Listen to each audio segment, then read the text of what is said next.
नमस्कार, बहुत स्वागत है आपका डेली 24 भारत में। मैं हूं आपके साथ अनीता शर्मा। शुरुआत करते हैं देश दुनिया की बड़ी खबरों से। और रक्षाबंधन के पावन पर्व पर देश भर में हर्ष और उल्लास के साथ रक्षाबंधन मनाया जा रहा है। ऐसे में बहनें जो हैं वो भाइयों को राखी बांध रही हैं। तो वहीं प्रधानमंत्री नरेंद्र मोदी ने भी रक्षाबंधन के पावन अवसर पर देशवासियों को शुभकामनाएं दी है। रक्षाबंधन के पावन पर्व पर देश भर में रक्षाबंधन जो है बड़े ही हर्षोल्लास के साथ मनाया जा रहा है। और इस खास अवसर पर प्रधानमंत्री नरेंद्र मोदी, केंद्रीय गृह मंत्री अमित शाह और रक्षा मंत्री राजनाथ सिंह और साथ ही यूपी के मुख्यमंत्री योगी आदित्यनाथ ने देशवासियों को शुभकामनाएं दी है। प्रधानमंत्री नरेंद्र मोदी ने अपने संदेश में कहा कि रक्षाबंधन का ये पवित्र पर्व सभी के जीवन में खुशहाली, समृद्धि और सफलता लेकर आए। उन्होंने भाई बहन के स्नेह और साथ ही आपसी विश्वास की डोर को सदैव अटूट बनाए रखने की कामना की। वहीं केंद्रीय गृह मंत्री अमित शाह ने रक्षाबंधन को भाई बहन के अटूट स्नेह और विश्वास का प्रतीक बताते हुए सभी देशवासियों को शुभकामनाएं दी। रक्षा मंत्री राजनाथ सिंह ने कहा कि ये पर्व हमारी समृद्धि, सांस्कृतिक विरासत और मूल्यों की सुंदर झलक प्रस्तुत करता है। इसके साथ ही महिलाओं के सम्मान, सुरक्षा और गरिमा के प्रति समाज को जागरूक रहने की प्रेरणा देता है। उधर यूपी के मुख्यमंत्री योगी आदित्यनाथ ने भी प्रदेशवासियों को बधाई देते हुए कहा कि रक्षाबंधन स्नेह, विश्वास, संस्कार और आत्मीयता का पर्व है। उन्होंने सभी से सनातन सांस्कृतिक विरासत और पारिवारिक मूल्यों को मजबूत करने का संकल्प लेने का आह्वान किया। नेताओं के इस संदेशों को साथ पूरा देश में रक्षाबंधन का त्योहार बड़े ही हर्षोल्लास के साथ मनाया जा रहा है। ऐसे में रक्षाबंधन पर दिग्गज नेताओं ने सभी को शुभकामनाएं दी है। प्रधानमंत्री नरेंद्र मोदी ने एकता का संदेश दिया है, तो वहीं अमित शाह ने देशवासियों को भी बधाई दी है।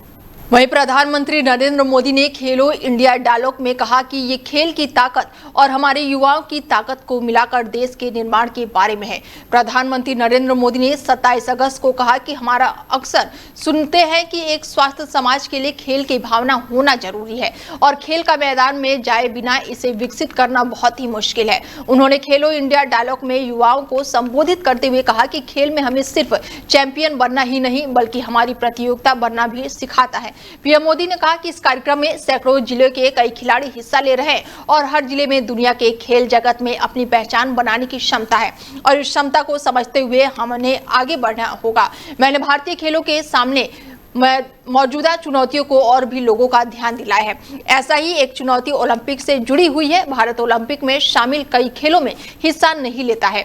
ऐसे में दशकों से ऐसा ही होता आ रहा है। प्रधानमंत्री नरेंद्र मोदी ने कहा कि 2012 के ओलंपिक में भारत ने सिर्फ 13 खेल स्पर्धाओं में हिस्सा लिया था, जबकि हम 20 से ज्यादा स्पर्धाओं में शामिल नहीं हुए थे।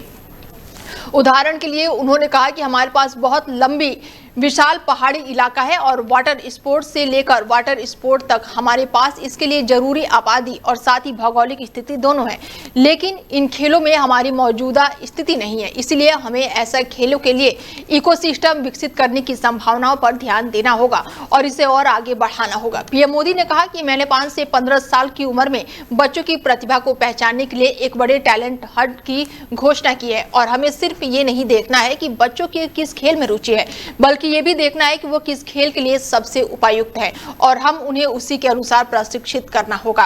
और हमने अपनी सरकार को पूरा सहयोग भी मिलेगा और हमारी सरकार 21वीं सदी के लिए एक आधुनिक खेल इकोसिस्टम बनाने के लिए पूरी तरह से प्रतिबद्ध है।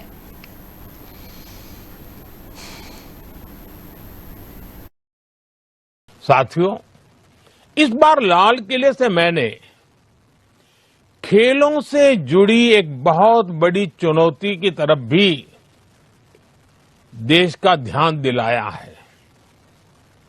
ये चुनौती ओलंपिक से जुड़ी है। एक कड़वी सच्चाई ये है कि ओलंपिक्स में जितने अलग अलग स्पोर्ट्स होते हैं, भारत की टीमें उसमें से आधे स्पोर्ट्स में हिस्सा ही नहीं लेती। यानी मेडल टैली के एक बहुत बड़े हिस्से के लिए तो हम compete ही नहीं करते और दशकों से ऐसा ही चला आ रहा है। 2012 के ओलंपिक्स में उस समय भारत ने सिर्फ 2012 में सिर्फ 13 खेलों में हिस्सा लिया था। भारत में 21वीं सदी का आधुनिक स्पोर्ट्स इकोसिस्टम बनाने के लिए पूरी तरह प्रतिबद्ध है। आज स्पोर्ट्स यूनिवर्सिटी से लेकर आधुनिक ट्रेनिंग सेंटर्स तक देश में एक ऐसी व्यवस्था बनाई जा रही है जिसमें प्रतिभा को पहचानने से लेकर उसे दुनिया के मंच तक पहुंचाने तक हर स्तर पर सहयोग मिले। हम दुनिया के दूसरे देशों के साथ भी स्पोर्ट्स साइंस, ट्रेनिंग, कोचिंग और अनुभव साझा करने के लिए सहयोग बढ़ा रहे हैं। साथियों, स्पोर्ट्स को लेकर सरकार कितनी गंभीर है, ये आयोजन भी इसका उदाहरण है। खेलो इंडिया संवाद सिर्फ खेल की बात करने का कार्यक्रम नहीं है, एक ऐसे संवाद का मंच है जिसका एक एक विचार देश के स्पोर्ट्स विजन को एक नई दिशा दे सकता है। और इसके साथ जो युवा संवाद हो रहा है, वो कार्यक्रम आपके आइडियाज और एस्पिरेशंस को देश के सपनों से जोड़ने का बहुत बड़ा माध्यम है। इस कार्यक्रम में sports ecosystem, talent development, governance और विकसित भारत को लेकर युवा क्या सोचते हैं, उनके सुझाव क्या है, इन बातों को सुना जाएगा और पॉलिसी प्रोसेस में शामिल किया जाएगा।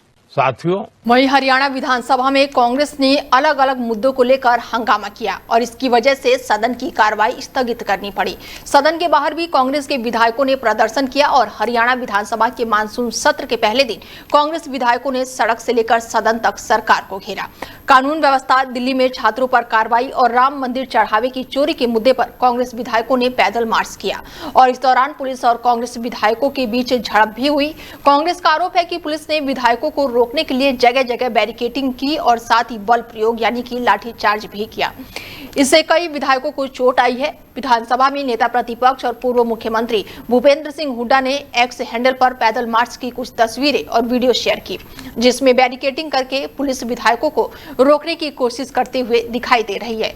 हुड्डा ने कहा कि आज हरियाणा विधानसभा के मानसून सत्र के पहले दिन हमने राम मंदिर चढ़ावे की चोरी और नीट आंदोलन के दौरान जंतर मंतर पर छात्रों के साथ हुई बर्बरता के खिलाफ पैदल मार्च करके आवाज उठाई, तो इस दौरान पुलिस ने विधायकों को रोकने के लिए जगह जगह बैरिकेडिंग की और बल प्रयोग किया। इससे कई विधायकों को चोट आई है। एक अन्य पोस्ट में हुड्डा ने कहा कि मैं सरकार की इस दमनकारी कार्रवाई की कड़े शब्दों में निंदा करता हूं। चाहे जंतर मंतर हो या फिर विधानसभा मार्च, देश के हर नागरिक और जनप्रतिनिधि को अपनी बात रखने का संवैधानिक अधिकार है और इसके खिलाफ किसी भी प्रकार का बल प्रयोग संविधान और लोकतंत्र विरोधी है। और इस दौरान पुलिस मेरे और अन्य विधायकों के साथ धक्का मुक्की कर रही थी। ऐसा लग रहा था कि मानो सरकार ने पुलिस की वर्दी में गुंडे भेज रखे हों। भूपेंद्र सिंह हुड्डा ने एक्स पर कहा कि संविधान और लोकतंत्र के लिए आज का दिन काला दिन साबित हुआ है। सरकार पुलिस और लाठियों के दम पर सदन चलाना बंद करे। जनता द्वारा चुने गए प्रतिनिधियों का अपमान सीधे हरियाणा की जनता का अपमान है। हरियाणा की बीजेपी सरकार ने आज देश के संविधान और लोकतंत्र का गला घोटने में कोई भी कसर बाकी नहीं छोड़ी है। हरियाणा की जनता के चुने हुए प्रतिनिधियों को भी विधानसभा भवन में घुसने से बलपूर्वक रोका गया। कांग्रेस के आरोपों पर सरकार और बीजेपी की तरफ से बीजेपी की तरफ से अभी तक कोई भी प्रतिक्रिया सामने नहीं आई है। हरियाणा विधानसभा के मानसून सत्र के पहले दिन विपक्ष ने भारी हंगामा किया। सदन के बाहर विधायक के साथ धक्का मुक्की का मुद्दा कांग्रेस ने विधानसभा में उठाया। ऐसे में हुड्डा ने आरोप लगाया कि विधानसभा के गेट पर सुरक्षा कर्मियों ने उनके विधायकों के साथ बदसलूकी की। वहीं थाना भवन की होली मदर एकेडमी में रक्षाबंधन पर्व के उपलब्ध में राखी प्रतियोगिता और प्रदर्शनी का आयोजन किया गया। प्रतियोगिता में विद्यार्थियों ने अपनी रचनात्मक और कलाकृति का प्रदर्शन करते हुए आकर्षित राखियां बनाई और इस दौरान बच्चों की बनाई राखियों ने उनकी प्रतिभा और आत्मनिर्भरता की झलक देखने को मिली। विद्यालय के प्रबंधक संगीत गोयल ने बच्चों को कला की सराहना करते हुए कहा कि ऐसी गतिविधियां विद्यार्थियों में रचनात्मक आत्मविश्वास और आत्मनिर्भरता और भावना विकसित करती है। उन्होंने बच्चों को अपनी प्रतिभा के जरिए आगे बढ़ने के लिए प्रेरित किया और प्रतियोगिता में कक्षा 3 के प्रथम अल्तमस जो है वो प्रथम रहे। कक्षा 7 की मानवी राणा ने द्वितीय स्थान हासिल किया। वहीं उमैम और नैना, कार्तिक भारद्वाज और रहमान फिजा ने तृतीय स्थान हासिल किया और ऐसे में परिजन भी जो है उस दौरान काफी खुश नजर आए। वहीं हसनपुर में दोपहर करीब बीते दिनों 12 बजे झमाझम बारिश ने गर्मी और उमस से लोगों को राहत दिलाई और करीब 1 घंटे तक हुई तेज बारिश के बाद से मौसम सुहाना हो गया और ठंडी हवाओं से लोगों ने राहत की सांस ली। बच्चे बारिश में मस्ती करते हुए नजर आए। वहीं किसानों ने इसे फसलों के लिए लाभदायक बताया। हालांकि बारिश ने गांव की जल निकासी व्यवस्था की पोल खोल दी और कुछ ही देर में मुख्य मार्ग और बस स्टैंड क्षेत्र में घुटनों तक पानी भर गया। पूरा बस स्टैंड जलमग्न हो गया जिससे यात्री और राहगीर काफी परेशान नजर आए। कई वाहन पानी में फंस गए जबकि कुछ दोपहिया वाहन बंद हो गए। ग्रामीणों का कहना है कि जल भराव की समस्या लंबे समय से बनी हुई है और नालियों की नियमित सफाई नहीं होने के कारण बारिश का पानी सड़कों पर जमा हो जाता है। ग्रामीणों ने परेशान और ग्राम पंचायत से नालियों की सफाई करने के साथ ही स्थायी जल निकासी व्यवस्था की मांग की है।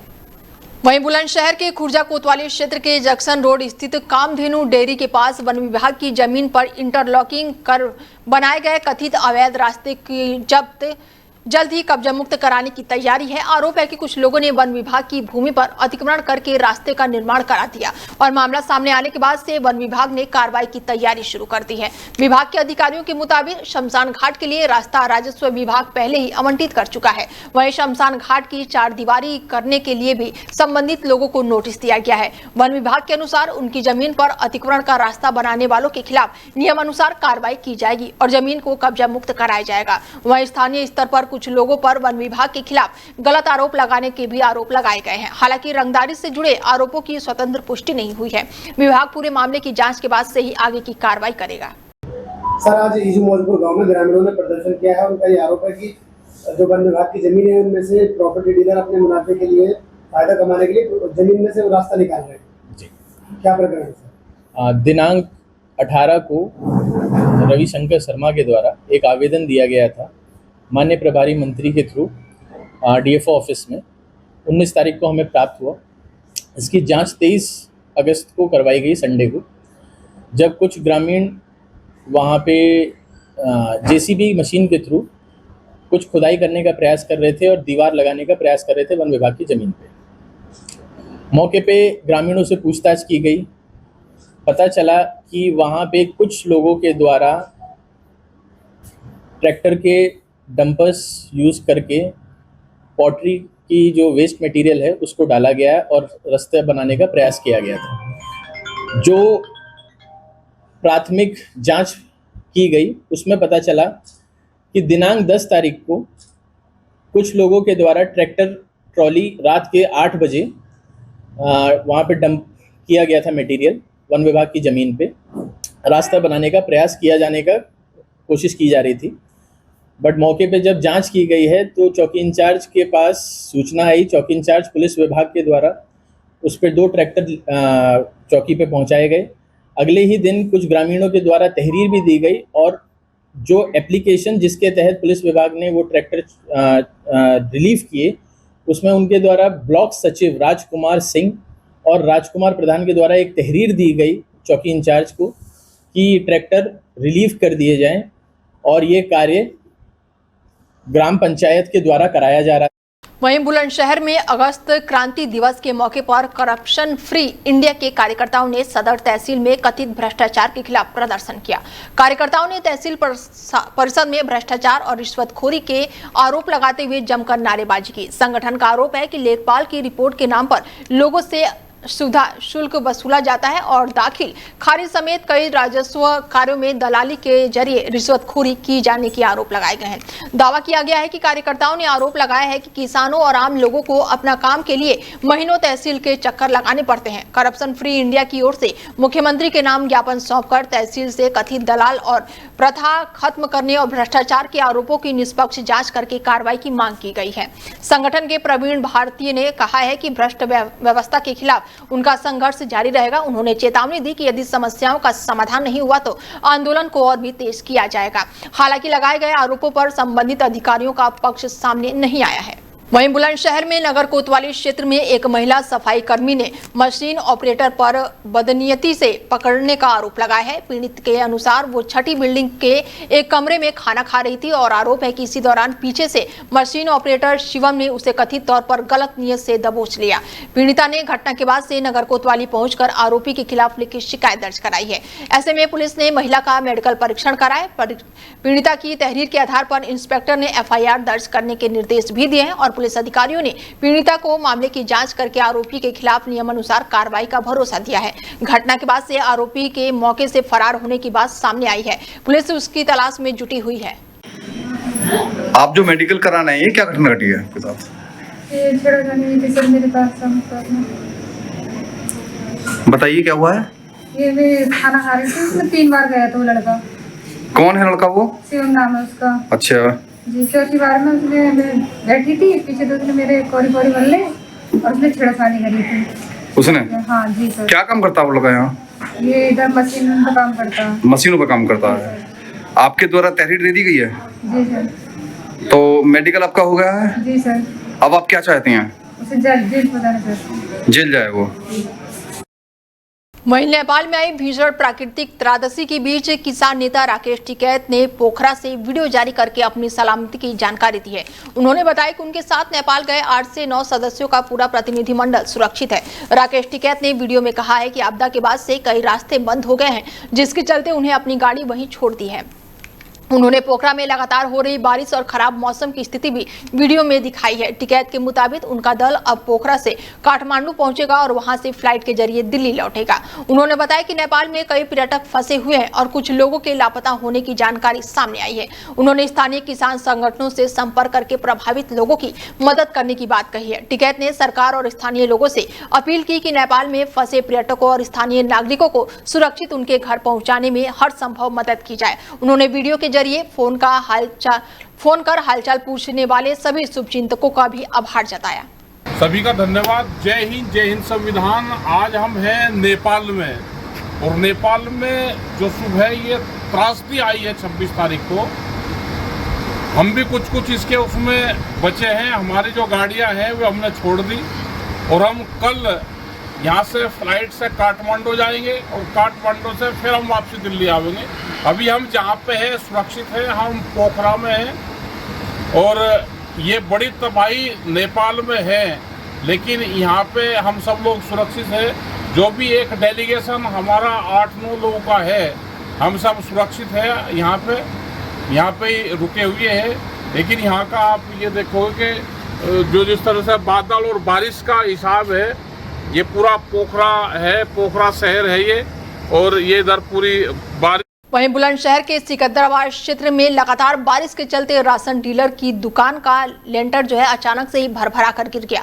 हादसे के समय परिवार के लोग आसपास मौजूद थे, लेकिन गनीमत रही कि सभी बाल बाल बच गए। लेंटर गिरने से दुकान में रखा सरकारी गेहूं, चावल और अन्य सामान मलबे में दब गया। हादसे में राशन डीलर को भारी आर्थिक नुकसान होने की बात सामने आई है। पीड़ित के मुताबिक घर की यह हालत भी पहले से खराब है, जिससे परिवार के सामने परेशानी खड़ी हो गई है। घटना के बाद से पीड़ित ने प्रशासन से नुकसान का आकलन करा के आर्थिक सहायता दिलाने की मांग की है। पीड़ित का कहना है कि बारिश के कारण दुकान और सामान को काफी नुकसान पहुंचा है। ऐसे में प्रशासन की मदद से ही राहत मिल सकेगी। वहीं यूएई की मेजबानी में आज से महिला एशिया कप 2026 का आगाज हो रहा है और ये टूर्नामेंट 10वीं संस्करण है और जिसमें एशिया की 8 टीमें खिताब के लिए मुकाबला करेगी। महिला एशिया कप के इतिहास में भारतीय टीम सबसे सफल रही है और अब तक 7 बार चैंपियन बनने का गौरव हासिल कर चुकी है। वहीं श्रीलंका और बांग्लादेश ने एक बार ट्रॉफी अपने नाम की है और इस बार भी भारतीय टीम खिताब की प्रबल दावेदार मानी जा रही है। महिला एशिया कप की शुरुआत साल 2004 में हुई थी और शुरुआती सालों में इसे वनडे फॉर्मेट फॉर्मेट में खेला जाता था, लेकिन 2012 से ये टूर्नामेंट T20 प्रारूप में आयोजित किया जा रहा है। मौजूदा चैंपियन श्रीलंका की टीम अपने खिताब को बचाने के इरादे से मैदान में उतरेगी और टूर्नामेंट में Bharat, Pakistan, Sri Lanka, Bangladesh, UAE, Thailand, Hong Kong और इंडोनेशिया की टीम हिस्सा ले रही है। सभी टीमों को 2 ग्रुपों में बांटा गया है। भारत ग्रुप ए में पाकिस्तान, थाईलैंड और हांगकांग के साथ मौजूद है। भारतीय महिला टीम अपने अभियान की शुरुआत 30 अगस्त को थाईलैंड के खिलाफ करेगी और ऐसे में टूर्नामेंट का पहला मुकाबला आज थाईलैंड और हांगकांग के बीच दुबई इंटरनेशनल क्रिकेट स्टेडियम में खेला जाएगा। क्रिकेट प्रेमियों की नजर अब महिला एशिया कप के रोमांचक मुकाबले पर टिकी हुई है। फिलहाल खबरों में मेरे साथ इतना ही। दीजिए इजाजत, नमस्कार।